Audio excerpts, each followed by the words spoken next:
My name is Doug Wilson. I'm one of the teachers at the school and the art guy apparently. So we have, for our 100th anniversary, we're doing a stained glass project. Originally we conceived that we would do this area. This is what I was thinking. We would do the stained glass on these, and in there, and down there. Well, we're having, come to the library, we're having our project in the library, or our meeting in the library. And I counted the windows, and there's 11 windows. So it worked out for one for each decade, the 10s, the 20s, the 30s. And with the extra one, we thought we would do a dedication to our First Nations people. So we were having our meeting in here. So these are the windows as I looked up and counted them. So it went from a fairly small project of a few windows in the main area to being that. At the time when we were originating the idea, we didn't even know it could be done. But what I have this in my room.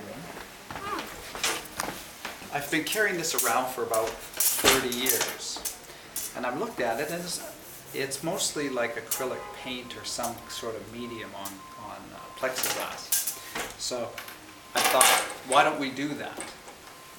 So that then, what we did then was I got one piece of plexiglass roughly the size of one of the windows, and I spent spring break trying various products. This has got very expensive commercial glass stain, it's got cheap glass stain and rubber stain, and we tried everything several times, but what I liked best was the effect in here, and that was basically just glue, water, and food coloring.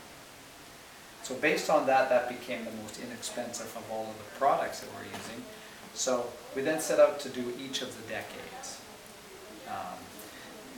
The central figures in all of them is a boy and a girl from each decade.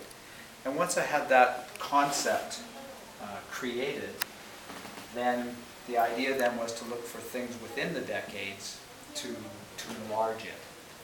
At first we simply went with things that stayed the same through the decades, cars, vehicles, phones, the technology.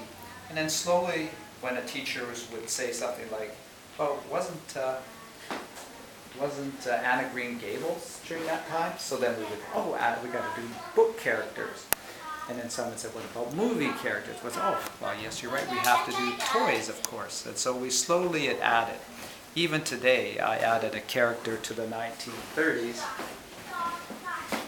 which is, I realized Betty Boop was from that era.